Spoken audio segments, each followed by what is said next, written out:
Madame Abissey, déléguée générale à la DRFJ, la délégation à l'entrepreneuriat rapide pour les femmes et les jeunes. Aujourd'hui, un grand plaisir d'être ici au sein de la DRFJ et d'avoir assisté à la 9e ou 2e édition de Ocean Blue Award. Deuxième édition au Sénégal avec des lauréats sénégalais, des entrepreneurs qui ont fait partie de ce programme et 3 qui sont sortis avec un prix, c'est-à-dire avec la possibilité aujourd'hui d'avoir accès à un marché beaucoup plus fluide, beaucoup plus large. Tout ceci dans la continuité de ce que fait la DRFJ au Sénégal, la délégation qui accompagne, qui catalyse et impulse l'entrepreneuriat, un accompagnement qui se fait pour les startups via aujourd'hui un programme déjà qui est la Lions Tech Invest que nous avons avec l'ambassade, sous l'égide de l'ambassade de France avec le Sénégal, où nous accompagnons une grande communauté où ce sont des startups mais également des investisseurs, des structures d'accompagnement qui nous permettent de pousser en tous les cas des startups qui sont arrivées à un niveau de maturité pour leur permettre de grandir. Aujourd'hui, c'est un autre programme qui vient se greffer et qui nous permet d'aller encore beaucoup plus loin.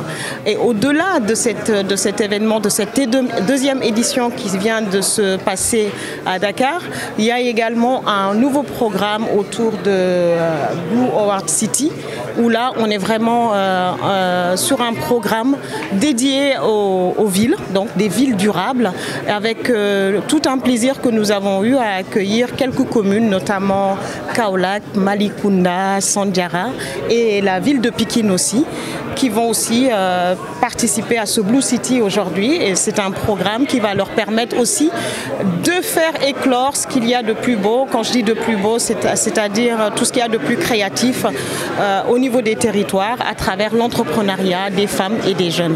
C'est un intérêt particulier pour nous que nous avons. N'oublions pas que la DRFJ, c'est cet instrument dédié et avec un parti pris pour les femmes et les jeunes. Donc tout ce qui se fait au niveau des territoires avec ce principe d'équité territoriale et d'inclusion sociale ou d'inclusivité nous permet de toucher le plus large possible des jeunes entrepreneurs et d'aller les trouver là où ils sont. Et c'est en parfaite cohérence avec ce que nous sommes en train de faire déjà au niveau de l'ADER, mais avec d'autres programmes, notamment Mastercard Foundation, qui nous permet aussi de faire tout ce lien et donner du sens et pouvoir accompagner encore plus de startups, encore plus d'entrepreneurs qui sont pour nous les solutionneurs qui doivent apporter des solutions à nos secteurs traditionnels, à nos secteurs prioritaires et donner la satisfaction et participer, contribuer à l'économie réelle, à l'économie solidaire au Sénégal. Je suis fondateur de Blue Ocean Awards, Blue Ocean City. Donc on a lancé la 2e édition aujourd'hui, on est très heureux pour le Sénégal, dans le cadre de la 9e édition internationale.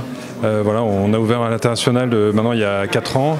Elle a démarré en France avec le ministère de l'économie et HEC Paris. Et voilà, c'est la 2e édition après l'Afrique du Sud, l'Inde, maintenant la 2e fois au Sénégal. Donc on a eu des très beaux projets.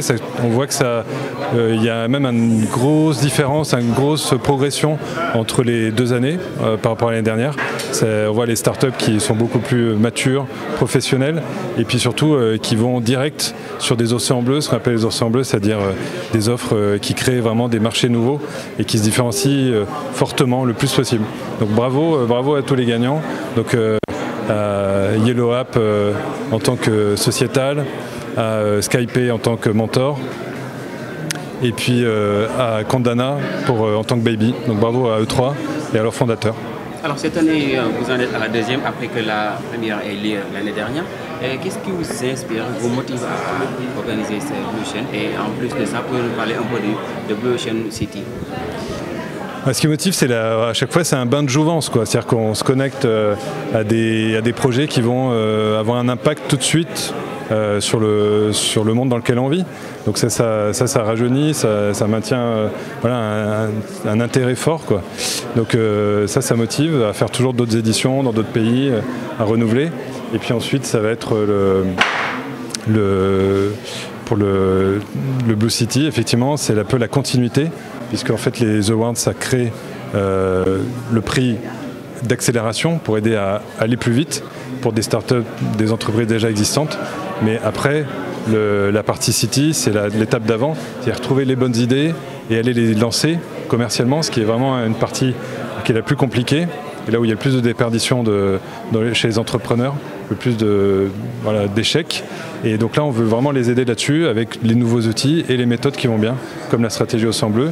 Et en s'associant aux villes, on garantit un terrain de jeu, en fait une zone pour expérimenter et garantir encore plus les succès lors du lancement à l'exécution, ce qu'on appelle l'exécution.